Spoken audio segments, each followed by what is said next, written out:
Hi viewers, this is me Rubaha Imran and you're watching my YouTube channel. Viewers, आज हमें पाकिस्तान के मारूफ nuclear physicist ने हमें join किया है। परवेज अमीर अली हूद भाई ने हमें ज्वाइन किया है, जो कि किसी तारुफ के मोहताज नहीं है। कायदे आजम यूनिवर्सिटी में उन्होंने 50 साल जो है वो टीचिंग की। बड़ा अच्छा जो है स्टूडेंट्स को अवेयर किया और बहुत कुछ सीखने का मौका मिलता है। और उन्होंने अंडर ग्रेजुएट पीएचडी डिग्री जो है एमआईटी से हासिल की और यूएस में प्रोफेसर भी रहे। नाउ डेज 2023 में हम देखते हैं कि Pakistan origin identity and future में उनकी बुक्स जो हैं हमें आने वाले टाइम में मंजर आम पे मिलेंगी। दूसरे जानिब हम बढ़ते हैं डॉक्टर अभिषेक मिश्रा जी की जानिब, जो कि किसी तारुफ के मोहताज नहीं है। सर, बहुत शुक्रिया हमारे व्यूअर्स के लिए आपने टाइम निकाला। थैंक यू रिबाहा। आपके सभी व्यूअर्स को मेरा नमस्ते, सलाम, Sat Sri Akal. Thanks for inviting me. It's a privilege to share a platform with a legend like Professor Hoodboy. Thanks for giving me this opportunity.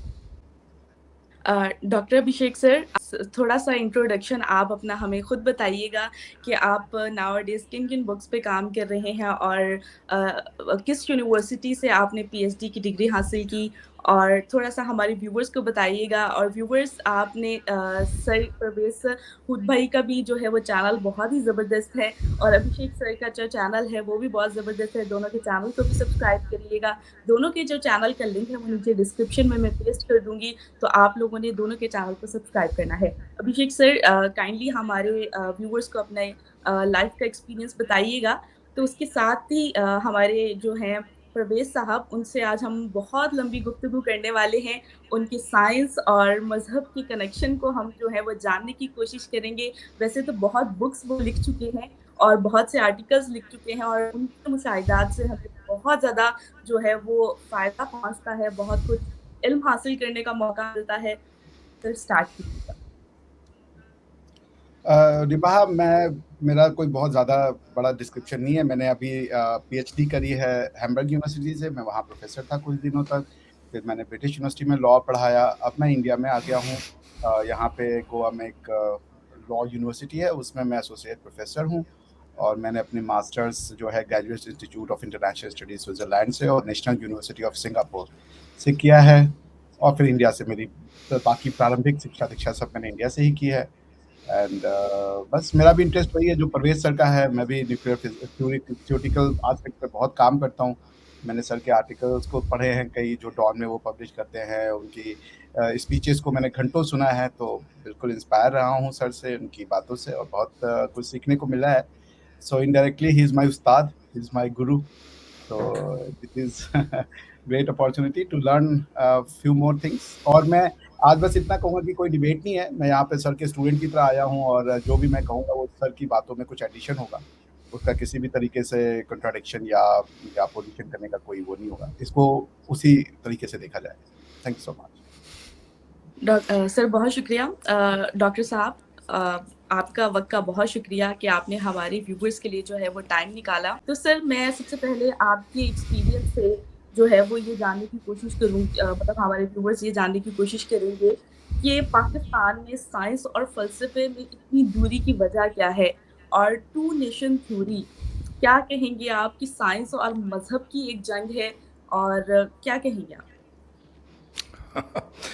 सबसे पहले शुक्रिया। और डॉक्टर अभिषेक से पहली बार मुलाकात हो रही है।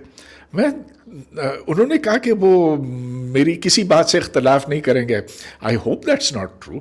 इसलिए कि जब थोड़ा सा फ़र्क होता है ना, तभी तो मज़ा आता है, तभी तो कुछ बात आगे बढ़ती है। अगर सब लोग एक ही बात पे इत्तेफाक करें तो फिर क्या फ़ायदा है बात करने का। अच्छा, तो आपने रिबा आपने दो मुख्तलिफ़ किस्म के सवाल किए। एक तो ये कि टू नेशन थियरी और दूसरा साइंस के बारे में, साइंस और मज़हब। तो साइंस और मज़हब पुराना मसला है। ये हमेशा सवाल किया जाता है कि क्या इनके बीच में मुताबिकत है या ये एक दूसरे से बिल्कुल मुख्तलिफ हैं। और यहाँ पर फिर हमें ये भी डिफ़ाइन करना पड़ता है कि साइंस क्या और मज़हब क्या, धर्म क्या चीज़ है, साइंस क्या चीज़ है।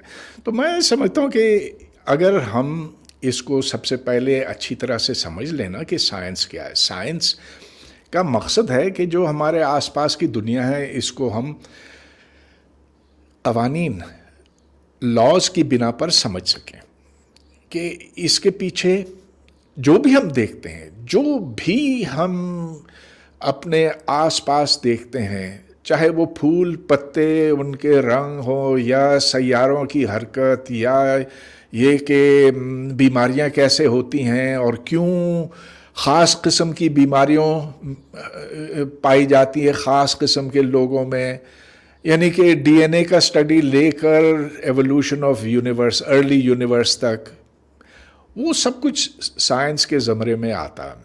और इसके पीछे जो कानून है ना, जो कवानीन हैं, वो बहुत सादा हैं। जब आप इनको मैथमेटिक्स की शक्ल देते हैं तो ये बहुत मुख्तसर होते हैं, और इसीलिए मैं समझता हूँ कि साइंस बड़ी ताकत, बड़ी कवी चीज़ है, और इसमें हम किसी और ताकत पर भरोसा नहीं करते।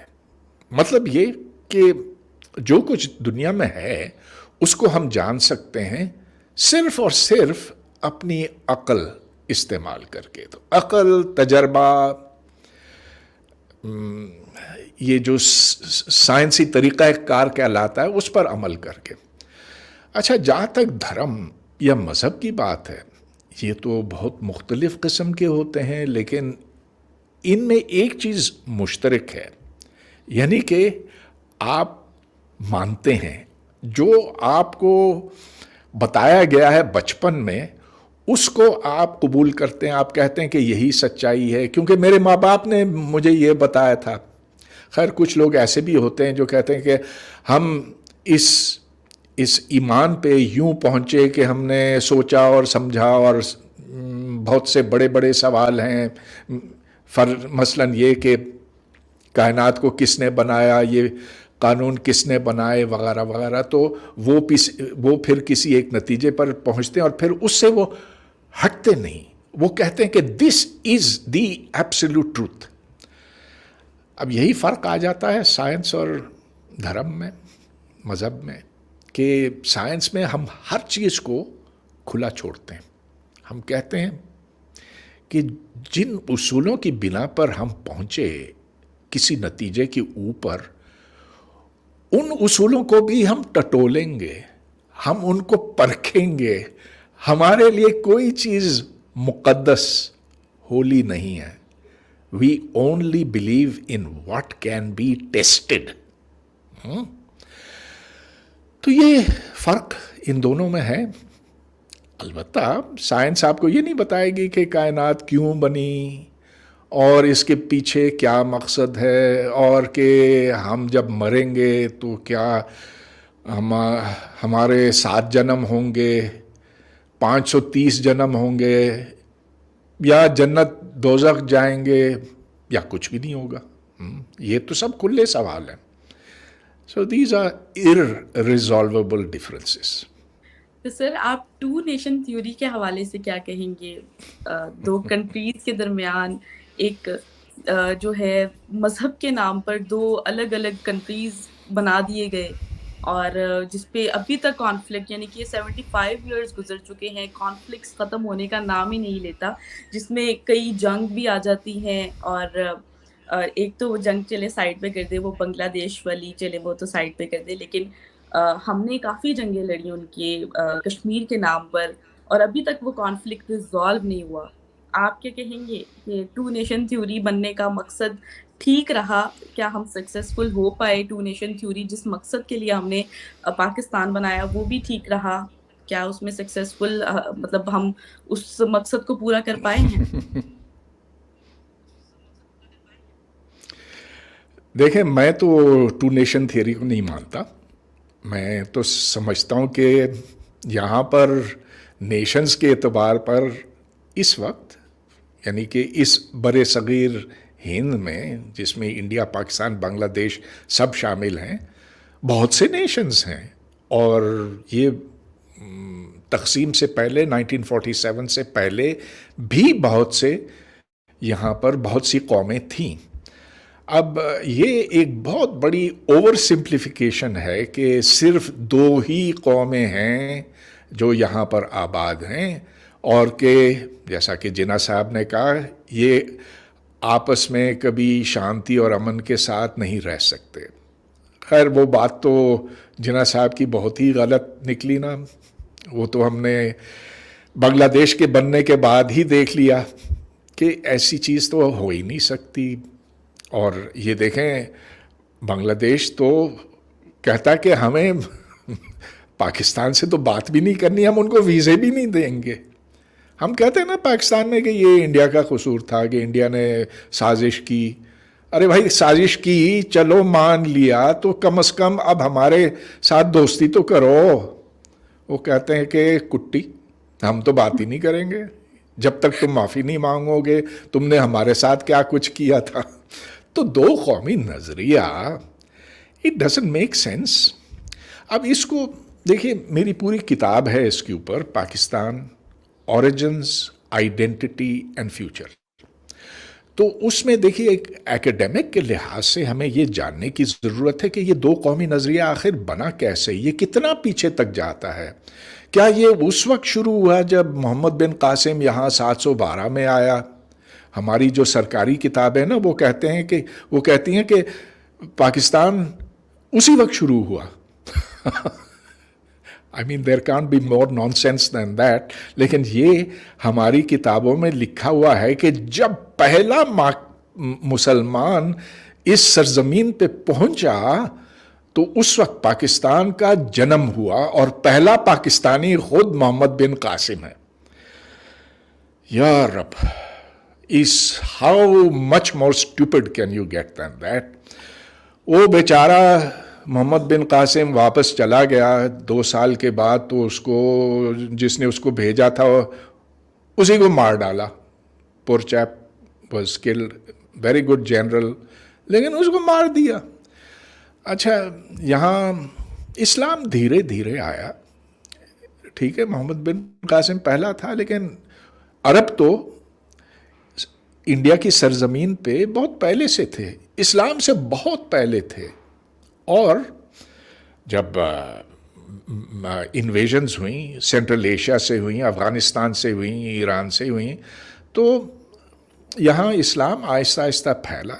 हाँ, बज़ौर तलवार शुरू में, लेकिन फिर यहाँ जो सूफ़ीज़ ने काम किया कि मोहब्बत का पैगाम दिया और कहा कि कास्ट सिस्टम अच्छी चीज़ नहीं है, इस्लाम तुम्हें बराबरी देगा। दिया तो नहीं, लेकिन खैर वो उम्मीद तो थी। तो इस तरह से इस्लाम फैला। अब ये देखिए, लंबी बात है, मैं इसको बहुत मुख्तसर करता हूँ। मैं समझता हूँ कि अंग्रेज़ के आने से पहले हिंदू और मुस्लिम का तो अलग कोई वजूद ही नहीं था। मतलब ये कि अगर आप किसी बंदे से पूछते उस ज़माने में, अरे भाई तुम हिंदू हो, वो कहता कि व्हाट्स दैट, है क्या? वो हिंदू होती क्या चीज़ है? आपको पता है, न भगवत गीता में है, ना वेद में है, ना रामायणा में है, हिंदू का लफ्ज़ किसी भी हिंदुइज़्म की मुक़द्दस किताबों में इस्तेमाल ही नहीं है, पाया भी नहीं जाता। It is an Arab word.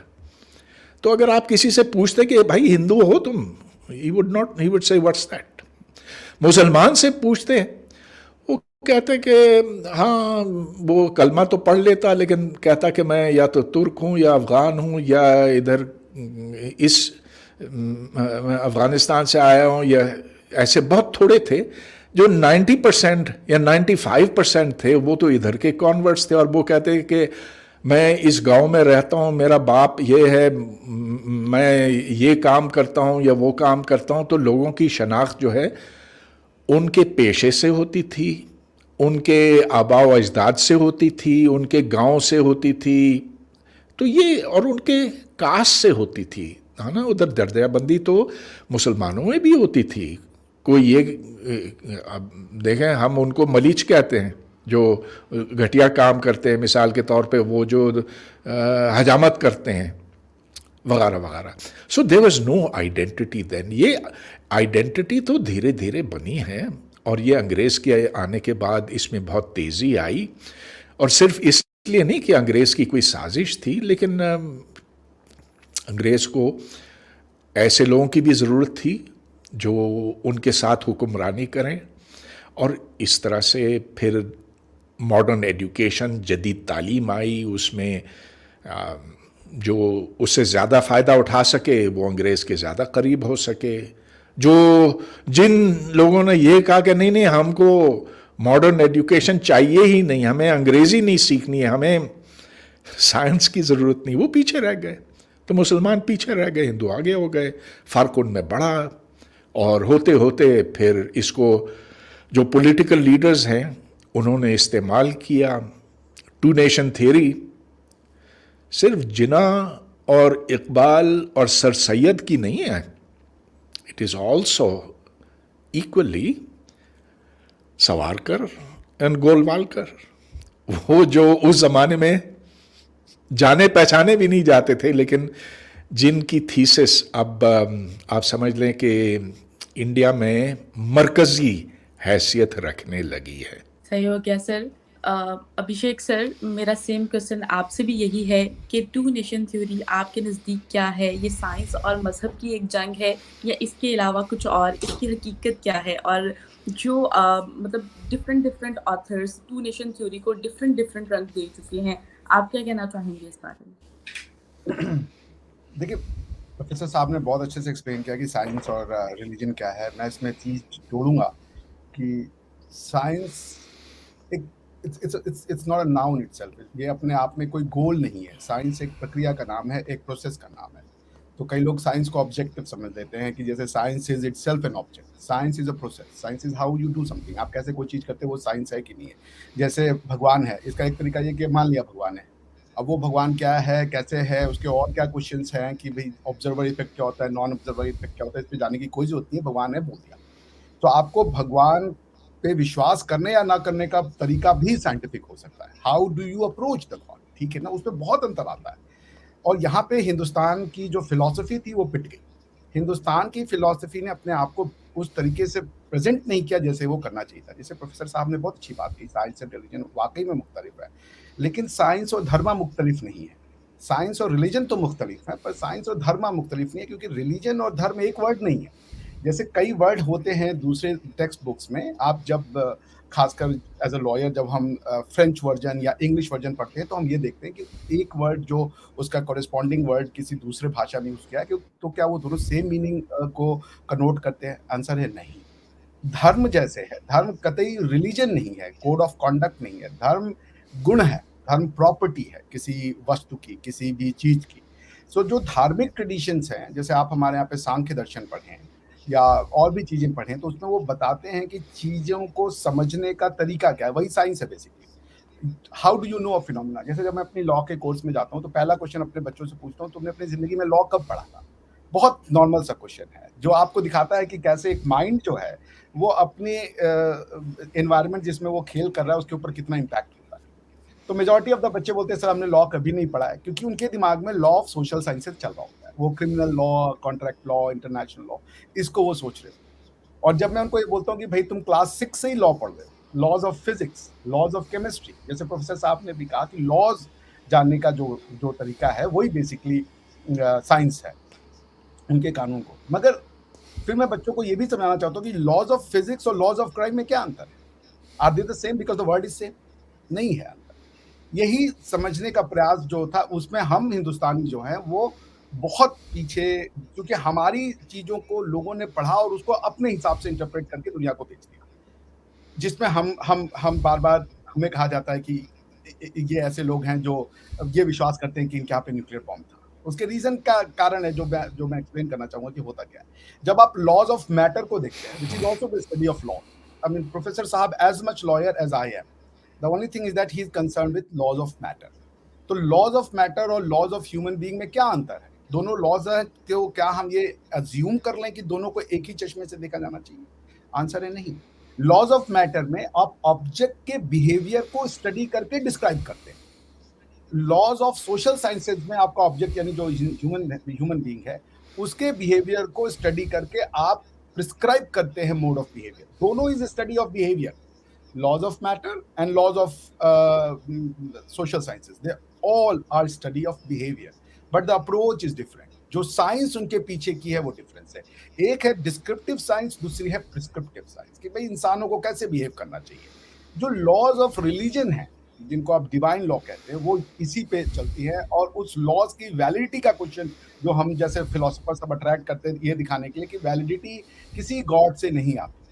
जो आप पूरे यूरोप का जो रेनेसा कहते हैं, जहां पे उन्होंने यही समझाया कि सोशल साइंसेज में लॉ की वैलिडिटी किसी डिवाइन से नहीं आती, क्योंकि डिवाइन वैलिडिटी का जो लॉयर जो सोसाइटी क्रिएट होगा वो इंपीरियलिज्म की सोसाइटी होगा, क्योंकि वो बाकी कल्चर ट्रेडिशन को क्रच कर देगा किसी भी तरीके से, बिकॉज वो उसको टॉलरेट नहीं करेगा, वो एक चीज को सही मानता है। सो आज जो यूरोप बना है वो डिवाइन सॉवरेनिटी से शिफ्ट होकर पॉपुलर सॉवरेनिटी पे आया है, और ये हम पहले से कहते हैं। तो जो धर्मा है, dharma is a property of an object, of a matter, it's a guna. So राजा का धर्म, राजा मुसलमान हो फर्क नहीं पड़ता, राजा क्रिश्चियन हो फर्क नहीं पड़ता, उसका धर्म वही रहेगा, because it is the duty, it is the quality or the virtue of the king that makes him a king, right? So यहाँ पे ये बातें जो एक लिंग्विस्टिक ट्रांसलेशन जो है ना, जिसमें कि हम बार बार पिटते चले गए। तो science, as I understand, is not an object. Science is not a goal per se. Science is merely the approach to understand a phenomena। जैसा डॉक्टर साहब ने कहा कि आप किसी चीज को समझना चाहते हैं कि हवा क्यों चल रही है, तो हवा क्या है। अब ये तो मान ले कि हवा कोई चला रहा है, ऊपर कोई एक शक्ति है वो ऐसे ऐसे कर रहा है, हवा चल रही है, ये एक आंसर है, that is a possible answer. या एक आंसर है कि अब आप पढ़ें कि भाई ग्रेडियंट है और मैटर है, इसके स्टेट होते हैं, इनके बीच में स्लोप ऑफ द टेम्परेचर, ये वो आप उसकी टैक्सोनॉमी में जाके उसको और क्लियरली एक्सप्लेन कर सकते हैं। सो फर्स्ट स्टडी जब आप अज्यूम कर लेते हो, वो साइंस का एंटीथेसिस रिलीजन होता है। लेकिन जब आप उसको एक्सप्लेन कर रहे होते हो, हवा का धर्म आप बता रहे होते हो, उसको साइंस जो आप बताते हो कि ये हवा की क्वालिटी, उसी को हम धर्मा कहते हैं। Dharma is not at all equivalent word of the religion. जो समझाने की प्रक्रिया की गई बात हम बहुत हद तक पिट गया, क्योंकि आप बड़े बड़े स्कॉलर्स जो हुए, लाइक मैक्स मुलर टाइप के लोग, उन्होंने कंटेम्पचुअसली इंडिया के लिए लिखा। वो इंडिया में आए, इंडिया के बुक्स को पढ़ा, कंटेम्पचुअस उनका अप्रोच था। अब जैसे मैं आपको मैक्स मुलर का कोट करके बताता हूँ, उन्होंने इंडिया के लिए क्या लिखा है। वो कहते हैं, the Indian never knew the feeling of nationality, the Hindus were a nation of philosophers. Doctor साहब, आई थिंक डॉक्टर साहब के इंटरनेट का थोड़ा सा कनेक्शन जो है वो लॉस हो गया है। ऐसे जो एक इंडियन है, उनको डिराइड जो करने का वेस्ट, और उसके पहले जब इस्लाम भी आया तो Islam as a set of rule के साथ एक सेट ऑफ प्री कंडीशन भी लेके आया। इस्लाम के पहले सब जाहिलिया था, तो इंडिया में भी जाहिलिया एस्टैब्लिश किया गया उनके स्कॉलर्स के द्वारा कि इंडिया में यहाँ पे औरतों को सम्मान मिलता था, औरतों को ब्रेस्ट पीस ढकने देते थे, शूद्र के साथ ये कॉन्सेप्ट होता था, शूद्रों को इंसान नहीं मानते थे। इस टाइप की बहुत सी फिलोसफी को दिखाया गया, विच शोज कि द प्लेस वाज बेसिकली यहाँ पे एनलाइटमेंट की जरूरत थी, और वो एनलाइटमेंट इस्लाम की तरफ से आया, जो सूफीज्म सर ने जिसको एल्यूट किया। मैं ये नहीं कह रहा कि कोई भी सिस्टम गलत है या सही है, बट हमारी स्टोरी हमें हमारे तरीके से जब हम बताने का प्रयास करते हैं, जैसे मैं प्रोफेसर साहब को रिक्वेस्ट करूंगा कि वो एक सांख्य दर्शन करके इंडियन फिलोसफी है, क्रिएशन की फिलोसफी है, या द्वैत अद्वैत की फिलोसफी है, उसको एक बार उसको देख लें। जैसे कई बार ये कहा जाता है कि यहाँ पे ये मानते हैं लोग कि इनके यहाँ पे प्लास्टिक सर्जरी थी। अगर आप मेलबर्न यूनिवर्सिटी में जाएं और वहाँ के आप रॉयल कॉलेज ऑफ मेडिसिन में देखें, तो वो सुश्रुत की बस लगाई हुई है, और सुश्रुत वो थे जिन्होंने फर्स्ट प्लास्टिक सर्जरी को परफॉर्म किया था। तो प्लास्टिक सर्जरी अब ये है कि आप गणेशा से लेकर के ये कर दें, वो एक अलग कॉन्सेप्ट है, which is of course sounds funny, but ये की कॉन्सेप्ट ही नहीं था, ये एक थोड़ा सा वो है। तो मैं ये मैक्स मुलर की बात खत्म करके फिर सर को मैं प्लेटफॉर्म दे दूंगा ताकि सर अपनी बात पे रखें।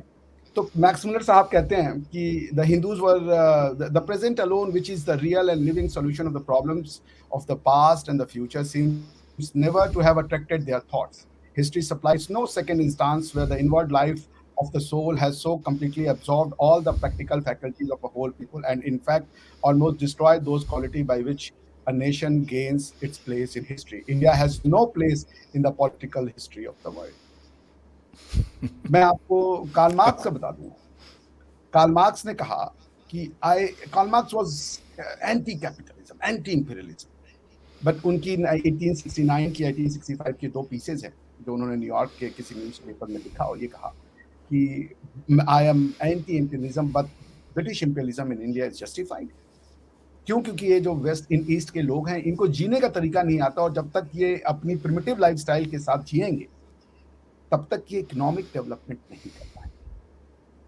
ये अजम्पशन है कि इंडिया इकोनॉमिक डेवलपमेंट नहीं जानता था, और इसी अजम्पशन को लेकर हमारे स्कॉलर्स ने पोस्ट इंडिपेंडेंस ये कहा, जब हमारी ग्रोथ रेट 3-4% के आसपास रहती थी, क्योंकि हमने एक socialist form of economic policy को अडॉप्ट किया था कि ये तो हिंदू ग्रोथ ऑफ रेट है, ये 1.5-2% वाले लोग हैं, इससे ज्यादा इनकी औकात नहीं बढ़ने की। उसके बाद ओईसीडी ने एक स्टडी कंडक्ट करी, 2000 years of economic GDP, history of economic GDP of the world, and in their research, to their dismay, they found that China and India alone contributed 55% of the world GDP, except for the period जब India में ये सब invasion हुआ, ये सब होना शुरू हुआ। तो हिस्ट्री कुछ कह रही है, फिलोसफर्स कुछ कहते चले गए।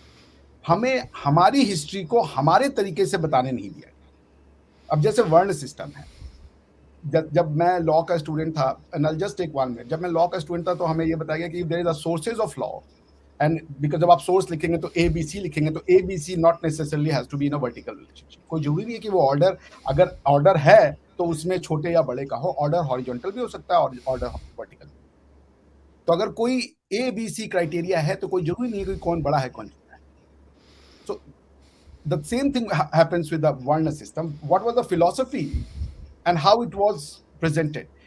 सोशियोलॉजी को फिलोसफी बना के प्रेजेंट किया गया। वो सोशियोलॉजी भी जो हमारी है, वो हमारे स्टोरी जब हम बताने चाहते हैं तो हमें सेफ्रनाइज कह दिया जाता है, ये सेफ्रनाइज कर रहे हैं। So the bottom line is कि जब हमारी हिस्ट्री कोई दूसरा बताए, that is the real identity और explanation of being in Indian. जब हम बताने की कोशिश करें तो वो सेफ्रनाइजेशन। इस पे थोड़ी हमारी मतभेद रहते हैं, जो हम अपनी स्टोरी बार बार बताने की कोशिश करें कि हमें सुने और हम विद डॉक्यूमेंट्री प्रूफ्स एंड और उसके बात करें। किसी भी assumption belief उसके नहीं, it will be scientific. As I said, his social science are as much science as maths and physics are. Maths itself, आप maths में भी आप ये करते हो, ये हो जाए, इधर 2 जोड़ दे, इधर 4 जोड़ दे, that's how you make the science of math. So science is an approach to study. Science is not a subject in itself. So that's ये मेरा कहना है। 2 nation theory पे हम बाद में कहेंगे, पहले सर का रिएक्शन ले लेते हैं, and I guess सर बहुत देर चलिए, हाँ, मैंने आपकी बातें सुनी, और हाँ, बहुत सही कहा आपने कि जो एंशंट इंडियन सिविलाइजेशन है उसके बहुत बड़े बड़े कारनामे हैं। आपने प्लास्टिक सर्जरी की बात की, खैर मुझे पता नहीं कि ये मुमकिन ही, ये तो मैं समझता हूँ कि एक कहानी होगी कि गणेश का सूंड जो है वो किसी इंसान के ऊपर लगाया गया या प्लास्टिक सर्जरी उस तरह से हुई। That sounds fictional to me. लेकिन ये मुझे पता है कि बहुत बड़े मैथमेटिशियंस थे, जैसा कि भास्करा और आर्यभट्टा, और उनका काम मैंने कुछ देखने की कोशिश की है। और मैं समझता हूँ कि जो केरला स्कूल ऑफ मैथमेटिशियंस था वो बहुत ही उम्दा था। फिर अभी हाल में जो हम देखते हैं रामानुजन, ऑफ कोर्स, फिर CV Raman, they are products of that civilization. लेकिन देखें, इसमें एग्जैजरेशन बहुत जल्दी हो सकती है, और मैं ये देखता हूँ कि मुसलमानों में ये तो बहुत है, चाइनीज़ में भी बहुत है।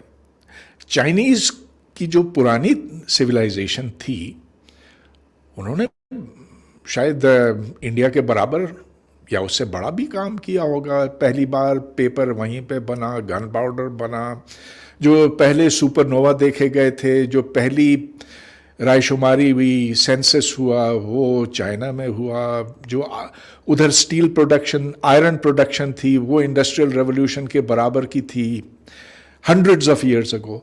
तो चाइना भी बहुत एक अजीम तहजीब है, इंडिया भी है।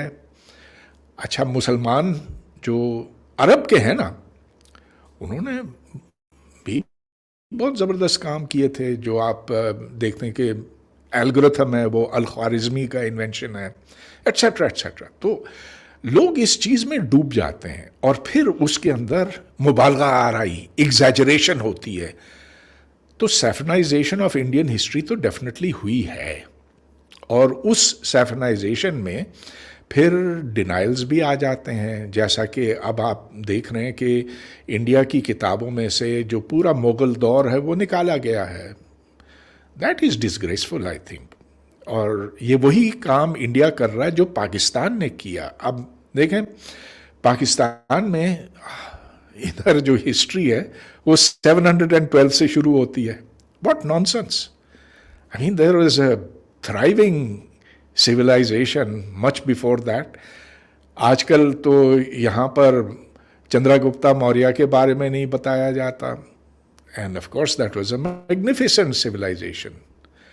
तो ये कि there is deep prejudice on both sides, और इसीलिए मारूजियत, objectivity is very, very important. Without honesty, without objectivity, we cannot hope to get to the truth. तो ये जो बातें आपने लॉज के बारे में की, बिल्कुल ठीक। जो फिजिक्स के लॉज हैं वो तो पहले से मौजूद हैं, they are there in nature. उन्हें ढूंढने की ज़रूरत है, और फिर उनको ढूंढकर, समझकर उन्हें हम अप्लाई करते हैं, जिससे फिर टेक्नोलॉजी बनती है। इसकी बजाय, इसके बरक्स जो सोसाइटल लॉज हैं जो हम खुद बनाते हैं, वो और नौयत के हैं। हम अगर ये कहें कि ट्रैफिक लाइट क्रॉस करने की सज़ा 500 रुपये है, that's a law which we make, और वो इसलिए कि हम ट्रैफिक एक्सीडेंट से बचना चाहते हैं। So of course the two are completely different from each other.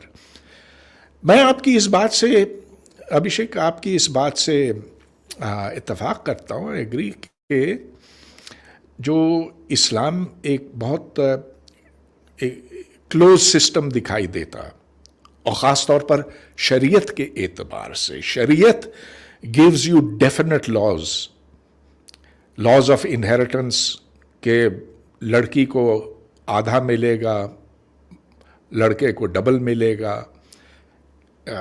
इसकी सज़ा ये, इसकी सज़ा वो, यूं सर छुपाना है या नहीं छुपाना है, etcetera. All that is 7th century, और उसको मॉडिफाई करना बड़ा मुश्किल हो जाता है। लेकिन देखें, ये हम नहीं कह सकते कि हिंदुज़म में बिल्कुल ही नहीं है। लॉज ऑफ मानो, वो भी तो है ना, that those are definite laws, जिसमें ये बताया जाता है कि अगर दो राजाओं के बीच में जंग हो तो किसको, अगर एक हारता है तो दूसरे के साथ क्या करना है। उधर भी तो लॉज ऑफ कॉन्डक्ट आ जाते हैं। मगर जो फ़र्क आपने बयान किया वो ठीक है, बिल्कुल सही है, कि Islam is a very highly codified set of laws. अब इससे निमटना पड़ा है मुस्लिम मॉडर्निस्ट को, क्योंकि वो जानते हैं कि उस ज़माने के कानून तो आजकल के ज़माने में नहीं चल सकते। अगर हम उन्हीं को माने तो फिर ग़ुलामी भी ठीक, फिर आप किसी की तस्वीर भी नहीं उतार सकते। आजकल तो मौलाना जितने भी हैं ना, वो बहुत शौक से टीवी पर आ जाते हैं। पहले वो कहते थे कि मना है, हम तो किसी इंसान की शक्ल दिखा ही नहीं सकते, you can't take a photograph, you can't make a picture. It's हराम। वो चीज़ें बदल गई हैं और बदलनी चाहिए। बिल्कुल ठीक कहा सर आपने। हम देखते हैं कि हमने बहुत सारी चीज़ों को, मतलब हमारे जो हीरोज़ हैं, सुपर हीरोज़, हम उनको या कोई मौलाना होता है या कोई सूफ़ी बुज़ुर्ग होते हैं, इस तरह की जो ऐसी चीज़ों को पसंद करते हैं। जबकि हम वेस्ट वाली साइड पे देख लेते हैं या अपने पड़ोसी मुल्क यानी कि भारत को ही देख लेते हैं, तो वो हमेशा से जो है मॉडर्नाइज़ जो है वो चीज़ों को लेकर चला है।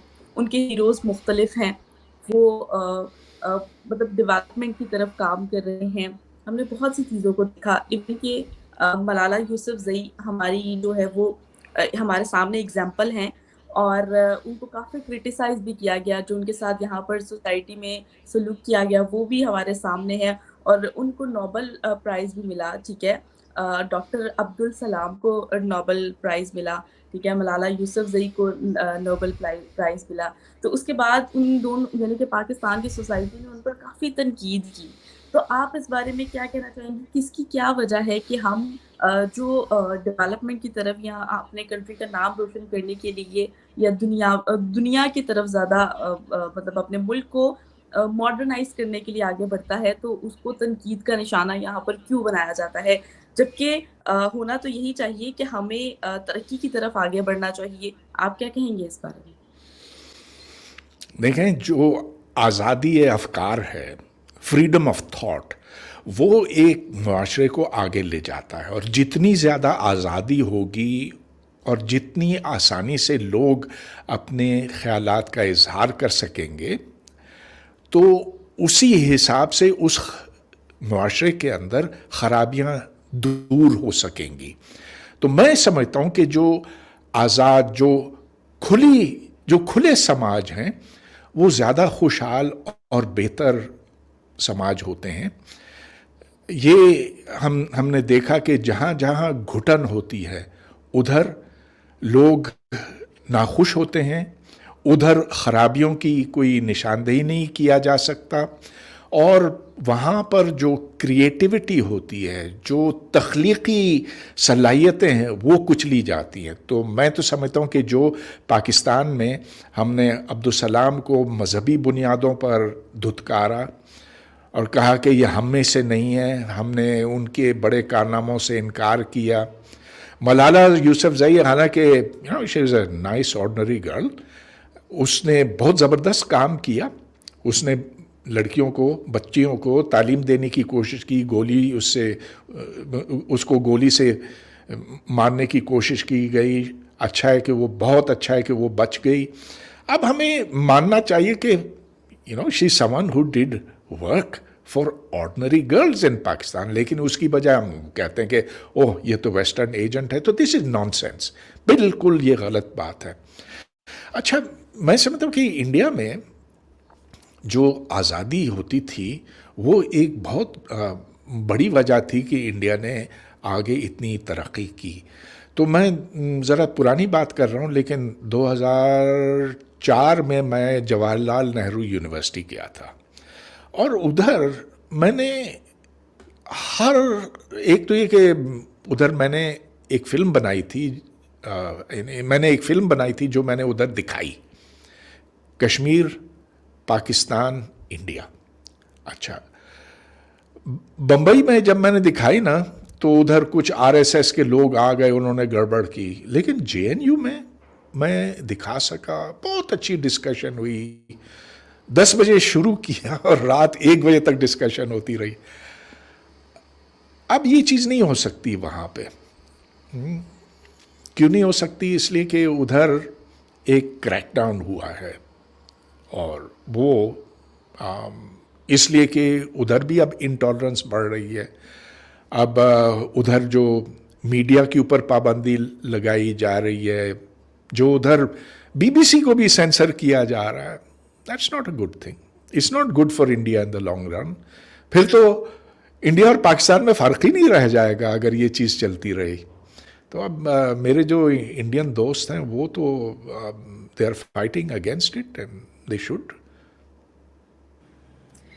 अभिषेक सर, मेरा क्वेश्चन आपसे भी यही है। देखिए, प्रोफेसर साहब ने जो कहा कि जो हमारी स्टोरी है ना, जो हमारे हीरोज़ हैं या कोई भी हीरोज़ हैं, वो शुरू से लोकल रहे हैं, लेकिन हमारी अप्रोच यूनिवर्सल रही है। जैसे आप हमारे यहाँ देखें कि जो हमने दुनिया को देखा, जैसे प्रोफेसर साहब इस बात को अच्छे से समझेंगे कि मैटर में जो एटम का बिहेवियर है, वो वेव भी हो सकता है और वो पार्टिकल भी हो सकता है, प्रोवाइडेड कि आपका ऑब्जर्वेशन किस पर्टिकुलर पॉइंट ऑफ व्यू से है। तो ऑब्जर्वेशन से, देखने की नज़रिए से चीज़ों का बिहेवियर बदल जाता है और जब आप उसको उस नज़रिए से देख रहे होते हैं, तो आप उसी गुण का, उसी धर्म का से उसको आप समझेंगे। तो observation has a lot of impact on how you see the things. तो हम जिस तरीके से देख रहे हैं, हमारे तरीके से एटम जो है वो पार्टिकल है, प्रोफेसर साहब जिस तरीके से देख रहे हैं उनके तरीके से एटम जो है वो वेव है। तो पॉइंट अब ये है कि कौन सा सही है। जैसे मैं ये मानता हूं कि जिसको हमारे यहाँ सेफ्रेनाइजेशन कहा जाता है, वो इंडिया की स्टोरी है, इंडिया के पॉइंट ऑफ व्यू से। गणेश की सूंड लगा देना ये वाकई में एक हास्यास्पद बात साउंड करती है, लेकिन प्लास्टिक सर्जरी का इंडिया में डिनायल कर देना है। जब मुगल आते थे तो वो उन्होंने वॉर करके इंडियंस की नाक काट दिया करते थे, और ये 16वीं शताब्दी में 17वीं शताब्दी में आप जाए, लोकल जो वो होते थे, हम लोग उनको डॉक्टर्स का कुछ नाम था मैं भूल रहा हूँ, वहां जाकर के वैद्य के पास जाकर के वो अपना उसको करवाते थे। ये स्किन ग्राफ्टिंग की स्किन है, मेलबर्न में आप चले जाए, सुश्रुत संहिता है, वो किताब पढ़ लें, it's a book available. Thank God कि हमारे लोगों ने ये बुक ली। हम बाहर से जो आए, जो बाहर का आया वो ठीक है, मगर टॉलरेंस के नाम पे अगर मेरे अंदर कोई ऐसा वायरस आ रहा है जो हमको ही खत्म करना चाह रहा है और हम उससे रेजिस्ट कर रहे हैं अपनी आइडेंटिटी को बचाने के लिए, मैं नहीं समझता कि उसको इनटॉलरेंस कहा जाना चाहिए। जैसे मुगल्स हैं, मुगल्स को इंडिया की कॉन्स्टिट्यूशन की 3 कहानी है, 3 ऑब्जर्वेशनल इफेक्ट हैं, 3 ऑब्जर्वेशन है इंडिया के निर्माण की कहानी। एक है जो कम्युनिस्ट स्कूल ऑफ थॉट है, वो देखता है कि मुगलों ने इंडिया को बनाया, Mughal came and they had wielded the power of sword, और उसके हिसाब से उन्होंने इंडिया को एक पॉलिटिकल आइडेंटिटी दी। दूसरा स्कूल ऑफ थॉट है, वो कहता है ब्रिटिशर्स ने इंडिया को बनाया। तीसरा स्कूल ऑफ थॉट है, ये 3 अलग अलग ऑब्जर्वेशन पॉइंट है, डिपेंड करता है किस कॉन्स्टिट्यूशन ऑफ इंडिया को आप सही समझते हैं। तीसरा है जो कॉन्स्टिट्यूशन ऑफ इंडिया जिसको मैं मानता हूँ, या हमारे जैसे कई लोग मानते हैं जिनको आप हेडगेवार और संघ और ये सब कह के आप रिडिक्यूल कर सकते हैं कि सेफनाइज है, जो ये कहता है कि उत्तरम यत्र हिमाद्रश दक्षिणम, जो हमारी वो है एक हमारे विष्णु पुराण में दिया गया है कि समुद्र के उत्तर में और हिमालय के दक्षिण में जो भूभाग रहता है उसको भारत कहते हैं, यहाँ पे रहने वाले को भारत की संतति कहते हैं। ये मुगलों से बहुत पहले का है, ब्रिटिशर्स के बहुत पहले का है, और जब कोई भी कॉर्पोरेटेड एंटिटी ऑफ स्टेट का जब आइडिया आया, उसके पहले की ये कॉन्सेप्ट है। आपने सोसाइटी को कॉर्पोरेटाइज कर दिया, कॉर्पोरेटाइज करने का मतलब परपेचुअल एंटिटी, परपेचुअल एग्जिस्टेंस, वो हमारे यहाँ बहुत पहले से थी। अब मुगलों को कोई नहीं हटाता, मगर हिटलर ने भी जर्मनी को यूनिफाई किया, उसको थर्ड राइख दिया, लेकिन उसके जो कारनामे हैं कि अगर औरंगजेब मंदिर तोड़ा तो फिर आप लिखिए किताबों में कि उसने मंदिर तोड़ा, ये मत लिखिए कि उसने मंदिर बनवाए। अगर अकबर ने प्रयागराज का नाम इलाहाबाद किया, उसने वहां के लोकल राजाओं को मारा, उनका कन्वर्जन कराया, तो वो लिखिए आप उसको, फिर आप उसको ग्लोरीफाई मत कीजिए कि मुगलों ने आके हमको बताया पॉलिटिक्स क्या होती है। जो सच है वो तो लिखिए ना। अगर हम सच की बात कहें, जैसे हमारे यहाँ पे लोग इस हद तक चले गए कि हमारे यहाँ काशी विश्वनाथ जो इंडिया की आइडेंटिटी है, मंदिर सिर्फ और सिर्फ हमारे यहाँ रिलीजन कभी भी एक दैवीय कॉन्सेप्ट नहीं था। जो idea of God Abrahamic faith में है और जो आइडिया ऑफ गॉड हमारा है वो सेम नहीं है। हमारे यहाँ गॉड जो क्रिएशन है वो द्वैत अद्वैत का है। आपको सांख्य दर्शन पढ़ा पड़ेगा, आपको अद्वैत की फिलॉसफी पढ़नी पड़ेगी कि जो क्रिएटर है और जो क्रिएशन है दोनों एक है। उसकी भी बाद में डिसीजन की गई कि ऐसे कैसे हो सकता है, उसको सिंप्लीफाई किया गया। लेकिन अब्राहमिक फेथ में इट्स ओवर सिंप्लीफिकेशन की एक एंटिटी है, उसका कोई इक्विवेलेंस नहीं है, उसने फिर ये क्रिएट किया है लाइक समथिंग। मैं आप महापुराना पढ़ लें, आचार्य जिनसेना की किताब है, 6th सेंचुरी में लिखा, उन्होंने उसी समय रिडिक्यूल कर दिया कि अगर तुमने मिट्टी से इंसान को बनाया तो मिट्टी कब बनाई? मिट्टी itself is a big creation. भाई मैटर का क्रिएशन आज कैसे होता है, मास कैसे मैटर करता है, प्रोफेसर साहब हमसे ज्यादा समझते हैं। वो एक बहुत बड़ा क्वेश्चन है कि अगर एटम बन भी गया तो एटम में मास कहां से आया।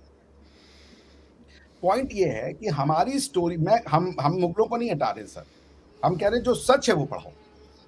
मुगलों ने यहाँ पे आकर के भारत का निर्माण नहीं किया, यहाँ पे आके उन्होंने जो हमारे को मारा, हमारी लाइफस्टाइल के लिए जो हमें भुगतना पड़ा, कि हमारी एक वे ऑफ लाइफ थी, उसको डिस्ट्रॉय करने की कोशिश की। उसको आप दिखाएं, आप फिर अकबरनामा पढ़ाते हैं, आप बाबरनामा पढ़ाएं, आप फिर फतवाए आलमगीर पढ़ाएं लोगों को कि क्या फतवाए आलमगीर आज भी ये टू नेशन थ्योरी कोई जिन्ना साहब की क्रिएशन नहीं है। टू नेशन थ्योरी की शुरुआत हो गई थी जब ये कन्वर्ट करके आया। अब मैं अभी कलमा पढ़ लूँ तो उससे क्या हो जाएगा? मैं जिस समाज में रह रहा हूँ, लॉज उसके, नियम उसके, आपको सेपरेट दिखाना था। कन्वर्जन की थ्योरी का प्रॉब्लम यह है कि how would create a society.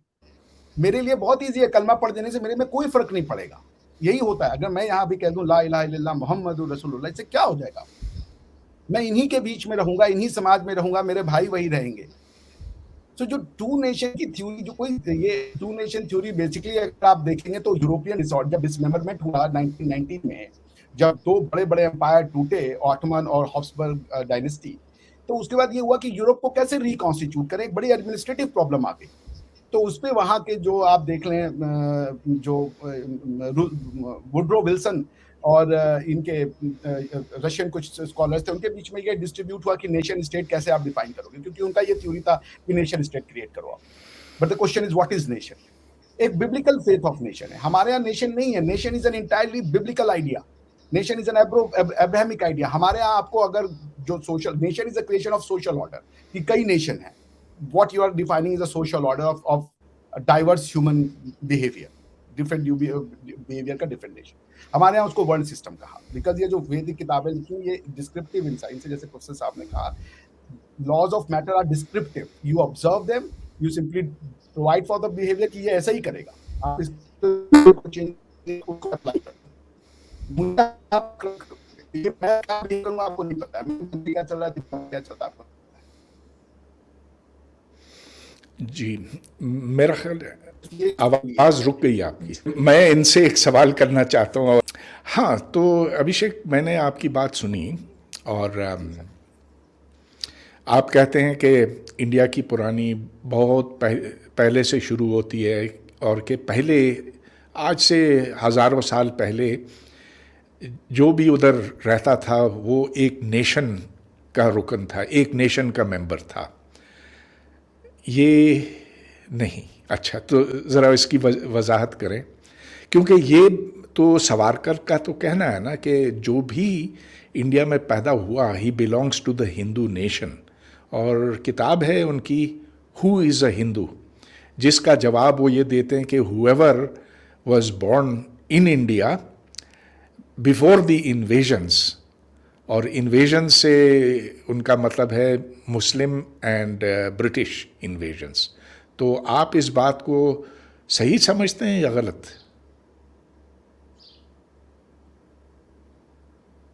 Sir आप म्यूटेड है, आप म्यूटेड हैं, म्यूटेड। हाँ, सॉरी सर, मैंने जो उनकी स्कूल बंच ऑफ थॉट है वो मैंने नहीं पढ़ी, मगर अगर आप इसको ये देखें कि एक कश्मकश चल रही थी हिंदुस्तान की आइडेंटिटी को, जहाँ पे सर सैयद खान हैं, वो हिंदुओं को या मुसलमानों को एक अलग आइडेंटिटी के रूप में देख रहे थे। तो हिंदुस्तान का जो अंडरस्टैंडिंग है कि हम हिंदुस्तान को कैसे देखते हैं, अब आप अगर हिंदुस्तान को देखते हैं तो हिंदुस्तान को समझने के लिए जो आपके पूर्वजों ने आपको जो एक जरिया दिया देखने का, आप उसके थ्रू, अगर नहीं होता तो फिर बात अलग होती कि भाई हमारे पास कोई एक तरीका ही नहीं है देखने का। अब मैं आपको 3 वर्सेस कोट करता हूँ जो आज से कम 2,500-3 हजार साल पहले लिखे गए। अब पहला है, उत्तरम यत्स समुद्रस्य हिमाद्रयश्च दक्षिणम वर्ष तद भारतम नाम भारती यत्र संतति। दूसरा सुन लें, ततश्च भारतम वर्ष में तेल्ले केशु गीयते भरताय यतः पित्रा दत्तम प्रतिष्ठिताम वनम। That means this country is known as Bharatvarsha since the time the father entrusted the kingdom to the son Bharata and he himself went to the forest. The country that lies north of the ocean and south of the snowy mountains is called Bharatam. There dwell the descendants of Bharata. Now point ये है कि आप Hindu word से क्या समझते हैं? भारत में रहने वाला भारतीय, इंडिया में रहने वाला इंडियन और हिंदुस्तान में रहने वाला हिंदू। जब आप इसको एक मुस्लिम की नज़र से देखते हैं तो वो उसको ऑफेंसिव ले लेता है, बिकॉज यहाँ पे फिर वही ऑब्जर्वेशनल इफेक्ट वाली बात आ रही है कि मुसलमान के जो देखने का तरीका है दुनिया को, जो world order, the way of Muslim sees कि तुम और मैं, तुम अलग मैं अलग, जो बिब्लिकल आइडिया है वो नेशंस का है कि प्रॉफिटहुड को जस्टिफाई करने के लिए। Sir, am I audible? मेरी आवाज आ रही है? हाँ, यू आर ऑडिबल, बट आपने जो अभी संस्कृत के वर्सेस सुनाए, who were they written by an individual, right? Would that reflect the opinions of all those or most of those who lived in India at that time? Would they even know each other? वही बात, बिल्कुल, बहुत अच्छा question है, it's a wonderful question. ये question मैंने अपने आप से पूछा जब मैं कश्मीर के ऊपर एक आर्टिकल लिख रहा था कि इंडिया कश्मीर है नहीं, है कैसे पता चलेगा? इंडिया इंडिया कैसे, ये कैसे पता चलेगा? भारतीय भारत कैसे पता चलेगा? So India has never been a conquest based idea of the world. India की टेरिटरी जो आज है ये एक दिन में तो नहीं बनी होगी. जो आपका प्रश्न का बेसिक क्रक्स है वो ये कि how did they know that they are Indian. Evolution है. So the constitution जो है, Well, जो did they all speak the same language? Did they all speak the same language? No. It's not important that did they all speak the same language. It's important did the message were conveyed or not. Were the message conveyed or not? Because कि Arabic Islamic जो world है उसमें जो मुसलमान है वो तो अरबी नहीं बोलता मगर वो मुसलमान है. तो लैंग्वेज का जो आइडिया है कि वो कौन सा लैंग्वेज बोल रहे थे, कब संस्कृत बनी, कब पाली था, कब प्रकृत था, वो एक अलग अलग आइडियाज हो सकते हैं कि इनका इवोल्यूशन कब हुआ. लेकिन भारत को भारत बनाने के लिए किसी ने तलवार तो नहीं उठाया. किसी ने नहीं कहा कि चलो अब भारत बनाने निकलते हैं. अलेक्जेंडर ने दुनिया को जीतने के लिए तलवार उठाई. इस्लाम के लिए एकदम साफ है, प्रॉफिट का मैसेज है कि भाई आपके पास 3 ऑप्शन है. आप कन्वर्ट करें तो आप हम में से एक हो जाओगे, आप जजिया दे दो, अपनी जगह दे दो और हमसे नीचे दब के रहो, ये है. तीसरा लड़ लो, या तो इलाका हमारा या तो इलाका तुम्हारा. ये है द थ्योरी ऑफ कॉन्क्वेस्ट. अब सूफीज्म में उसने कितना आके प्यार भरी बातें बोली, कितनी सच्ची बातें बोली, कितनी झूठ बोली, वो एक अलग थ्योरी है, उस पर हम नहीं जाते आज की डेट में. पॉइंट ये है सर. एक मिनट जरा रुक जाइए. देखें, मेरा ख्याल है आप साइंस को तो मानते हैं, हम भी मानते हैं, सब भी. साइंस का ये कहना है कि अफ्रीका से माइग्रेशन हुई थी इंसानों की, होमो सेपियन की, आज से कोई 60,000 साल 70,000 साल पहले. उससे पहले इंडिया में तो रहने वाले कोई नहीं थे. The first humans came from Africa. तो इसका मतलब ये कि इंडिया के अंदर बाहर से लोग तो आए थे ना, वो वहीं से तो नहीं पैदा हुए. The human race did not originate in India. तो हमें नहीं पता कि किस वक्त एग्जैक्टली किस वक्त आए थे. ये तो हमें जेनेटिक डेटा हमें बताएगा. लेकिन एक ऐसा वक्त था जब इंडिया में कोई इंसान नहीं था, जानवर थे. There were no homo sapien there. तो फिर हमेशा से इन्वेजन्स नहीं होते रहे. मुसलमानों के तो बाद में हुए, ब्रिटिश का उससे बाद में. But when was the first invasion of India? Sir देखिए, अगर अब ये तो एक थ्योरी है ना. आइंस्टाइन की कोई भी अचीवमेंट तो फिजिकल हम ऑब्जर्व नहीं कर सकते. उसकी कोई कंट्रीब्यूशन ऐसी नहीं है जिसको हम अप्लाई करके एक प्रोडक्ट बना ले. Einstein is a theorist. No, the bomb works on Einstein's principle. ठीक है, E equals mc squared is very very testable. ठीक है, E is equal to mc square मान भी ले. अब बाय द वे अगर आप E is equal to mc square मानते हैं तो सारी क्रिएशन थ्योरी फॉल ऑफ हो जाती है, जो कहते हैं कि God has created light because the laws of thermodynamics says that energy can neither be created nor destroyed. So the creation theory falls flat. No. That's not what the law of conservation say. That's not true. देखिए, energy in general relativity is. No. नहीं. It says no such thing. जी. Laws of That's thermodynamics. anyway. Physics को छोड़िए, चलिए हम इस पर आते हैं ना, about Africa.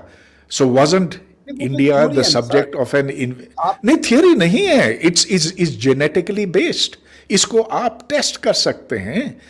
इसको आपने मैप्स देखे होंगे जो दिखाते हैं कि इंसान किस तरह से इस ज़मीन के ऊपर फैला है.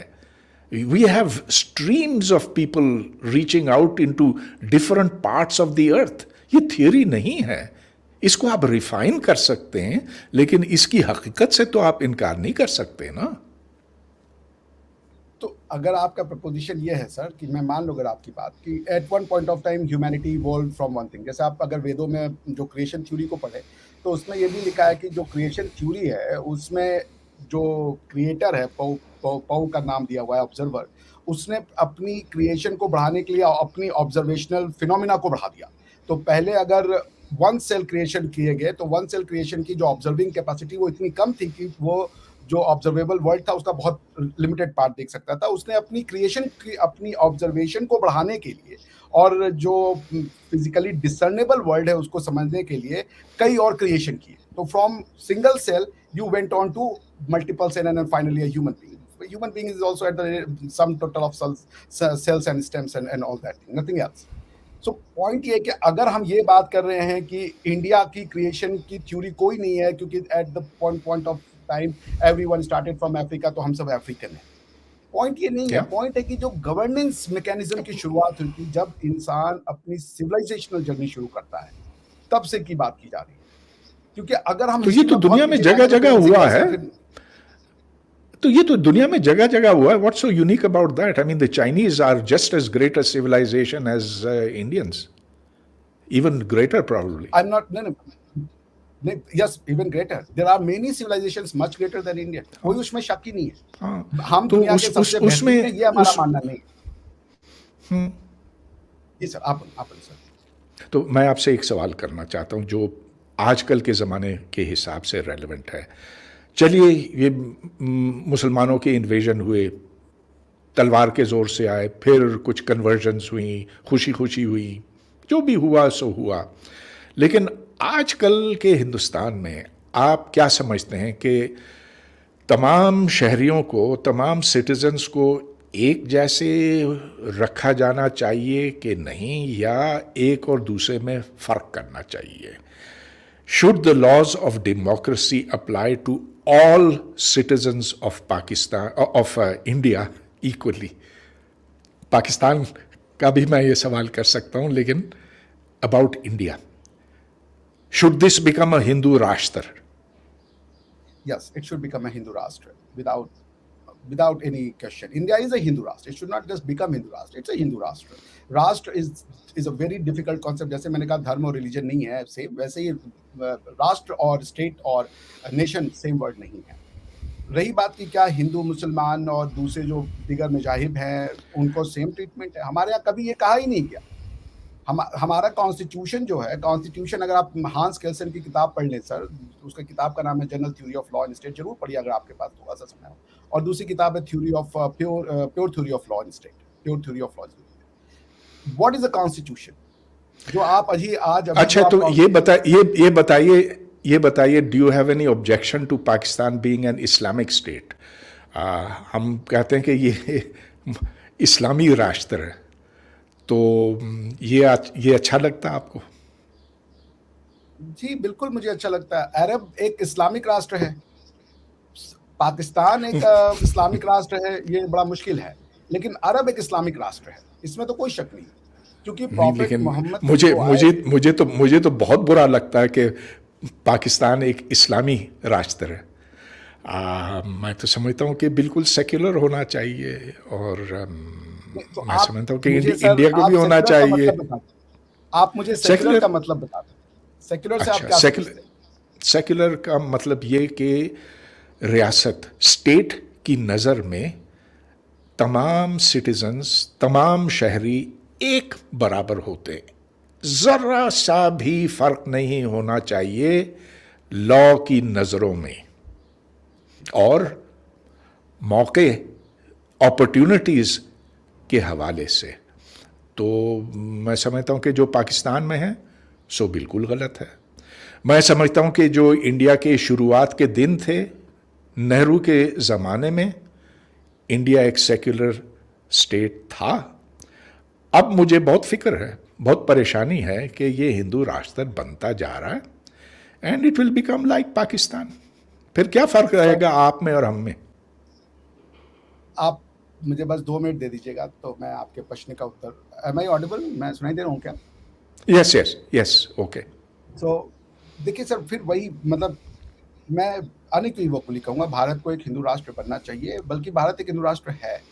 क्वेश्चन ये है कि क्या भारत हिंदू राष्ट्र में जो धर्म या मज़हब या पंथ, उनके साथ अलग अलग ट्रीटमेंट किया जाएगा? मैं नेहरू जी का बहुत सम्मान करता हूँ, बड़े विजनरी लीडर हैं, थे, उन्होंने भारत को बहुत कुछ दिया. लेकिन नेहरू जी ने जब 1956 में हिंदू कोड बिल लाया, उसके साथ उन्होंने इस्लामिक कोड बिल नहीं लाया. यूसीसी को उन्होंने मना कर दिया. हिंदुस्तान में मुसलमानों को हमेशा स्पेशल ट्रीटमेंट दिया गया. हिंदुओं की वैदिक परंपरा, सदियों की वैदिक परंपरा, जिसमें कि शादी एक डिसॉल्वेबल कंसेप्ट नहीं था, उसको उन्होंने by the stroke of a pen dissolve कर दिया. उन्होंने कहा डिवोर्स विल बी इंट्रोड्यूस्ड. लेकिन वो इस्लाम के लिए नहीं कर पाए, मुसलमानों के लिए नहीं कर पाए, उन्होंने कभी नहीं किया. Hindu Nehru ji has an some sort of, जिसे मैं वही ऑब्जर्वेशनल इफेक्ट वाली बात है कि हिंदुइज्म के प्रति उनका एक, उन्होंने हिस्ट्री ऑफ इंडिया लिखी, उनको फिलोसफी ऑफ इंडिया लिखनी चाहिए। He wrote discovery of India, he never wrote philosophy of India. Bharat secular मुल्क न था न बनेगा, क्योंकि सेक्युलरिज्म की शुरुआत आती है बिब्लिकल, आपको चर्च का स्टेट से सेपरेशन को सेक्युलरिज्म कहा जाता है। अगर हमारे यहाँ चर्च ही नहीं है तो फिर से हम सेपरेट किससे कर दें? जब हमारे यहाँ शुरू से कह दिया गया कि राजा का धर्म प्रजा की वेलफेयर करना है, प्रजा कोई भी हो, राजा का जो जात या वर्ण कोई भी हो, जैसे नेशन इज नॉट अ वर्ण, तो आप राजा कोई भी हो, शूद्र भी राजा हो, तो उसका अपनी प्रजा के प्रति जो गुण है जो उसको राजा बनाएगा, what makes him a king, not because he occupies the throne that makes him a king, whether he possesses that virtues that makes him a king. So any liquid thing is not necessarily a water, every water is not necessarily a potable water. So अच्छा, point ये है, मैं आपसे एक सवाल पूछता हूँ, is a Hindu as good as a Muslim और a Muslim as good as a Hindu? आपके दोस्तों में मुसलमान हैं और उनको आप उनके साथ उतनी ही दोस्ती करते हैं जितना कि आप हिंदुओं के साथ करते हैं? Sir what makes a Hindu, ये क्वेश्चन होना चाहिए ना आपका। Why you are not Hindu? आप हिंदू क्यों नहीं है सर? और मैं हिंदू Well, क्यों नहीं? और आप अगर मुझे actually, हिंदू कह रहे हैं तो आप क्या बिल्कुल कर रहे थे? Actually, I think of myself as much of a Hindu आप as a क्या, Muslim. मैं इस धरती पे पैदा हुआ आपकी आवाज, और हाँ, मैं इस धरती में इस धरती से पैदा हुआ। I think first of all of myself as somebody who is just born in the soil. अब ये कि I am Muslim by birth, क्या है सर? that तो to that आपको being a scientist, आपको उसको नाम तो देना पड़ेगा ना, टैक्सोनॉमी तो क्रिएट करनी पड़ेगी टू डिसर्न द अंडरस्टैंडिंग। जो उस सॉइल से तो पेड़ भी उग रहा है, उस सॉइल से तो कछुआ भी उग रहा है। हाँ, बिल्कुल ठीक बात है। Very good, very good. तो should there be a difference between you and me? Should there be a difference? What is my philosophy? What makes me? मैं वही जानूं, what makes me a Hindu और सनातनी? एकम सत बहुधा विप्रहा वदंती, सर्वे संतु निरामयः सर्वे संतु सुखिनः।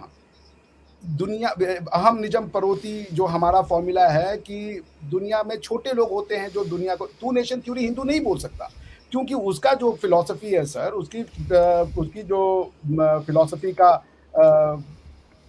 जो बेस है कि वो जिस तरीके से मतलब जिस तरीके से दुनिया को देखता है वो है कि दुनिया पूरा परिवार है। तो जब अगर सब हमारा परिवार है, तो आप अगर अफ्रीका से भी शुरू है तो हमारा परिवार है। हमने तो कभी नहीं कहा कि तेरा है मेरा है, हमारा ये कहना है कि वसुधैव कुटुंबकम।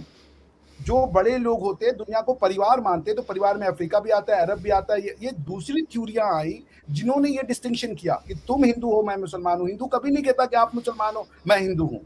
हिंदू कहता है कि आप भी इंसान हो, मैं भी इंसान हूं। सुनिए, इन सब चीजों को हम भूल नहीं सकते।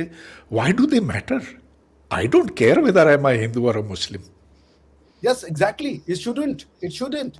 Hindu is not an identity. Hindu is a philosophy. You can very well be a Muslim. Identity at the end of No, the day. I don't even care about the philosophy. मेरी philosophy is simply that of science. वो काफी नहीं है कि मैं इंसान हूँ, इधर पैदा हुआ, इत्तेफाक से उधर पैदा होता, सरहद के उस पार पैदा होता तो हिंदू होता है, इंडियन होता है।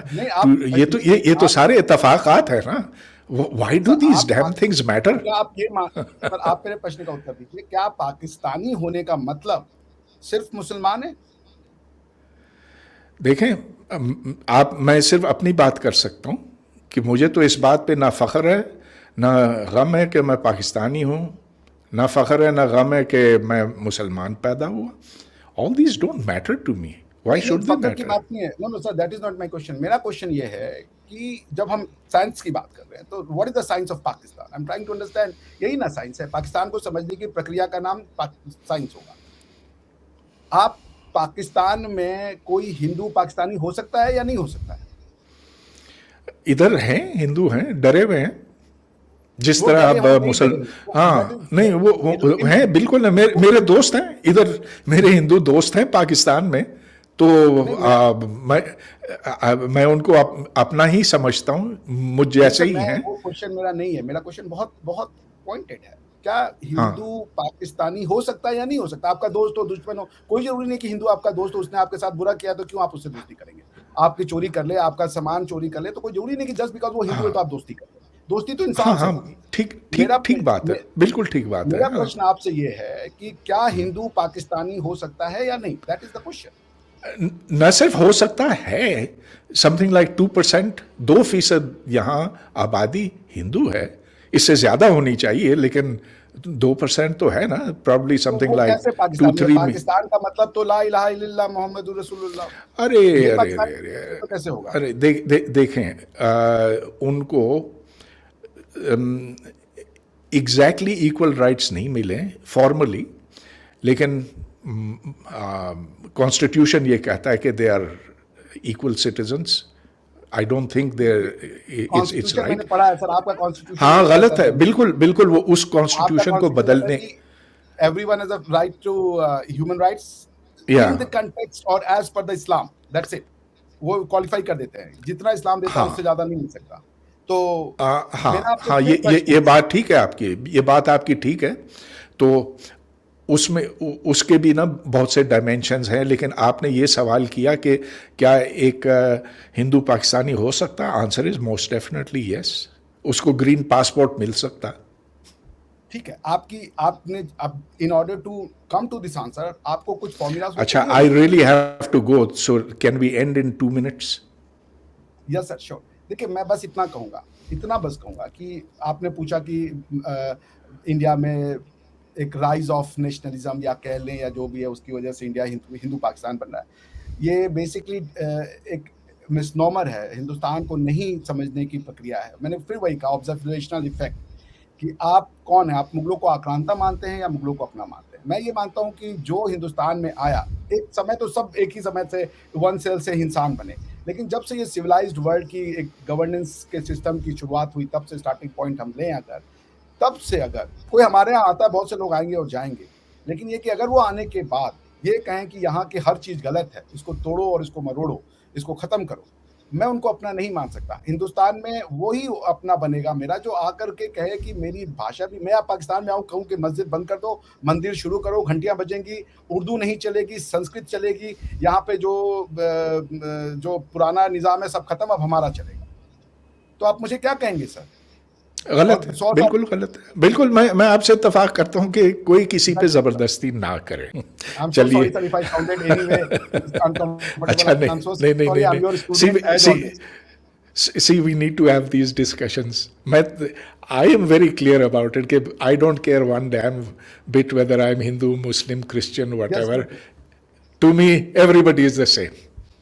Yes, sir. Me too. Bharat की कहानी और मानवता की और कहानी। और इसीलिए मेरे, जब मैं इधर, तो मेरे दोस्त हिंदू इतने नहीं, लेकिन when I go to Boston, Massachusetts, जहाँ मेरे पुराने दोस्त हैं, half of them are this, half of them are that.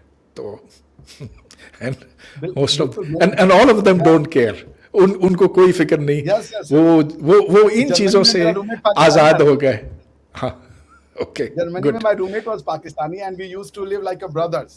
तो और फिर ठीक। मैं ये फिर कहूँगा सर, हमारी बस हाँ। इतनी सी ये है, भारत की कहानी मानवता की कहानी है, ह्यूमैनिटी की कहानी है। बस हम ये कहते हैं, इसी को सेफरनाइजेशन कहते हैं दूसरी भाषा में, क्योंकि उनका जो ऑब्जर्वेशनल इफेक्ट है वो सेफरनाइजेशन को अस वर्सेस दे में डिवाइड करते हैं। That's not. चलिए, बट हम आपके 3 साथ cheers बैठेंगे for और सीखेंगे humanity. आप। Okay, Yes, let's good. cheer for humanity. Let's cheers for humanity. Sir Thanks. बहुत शुक्रिया आपका। सर आप दोनों का बहुत शुक्रिया। व्यूवर्स चैनल को सब्सक्राइब, वीडियो को लाइक करें, शेयर करें, हमें दें इजाजत। Thank you so much.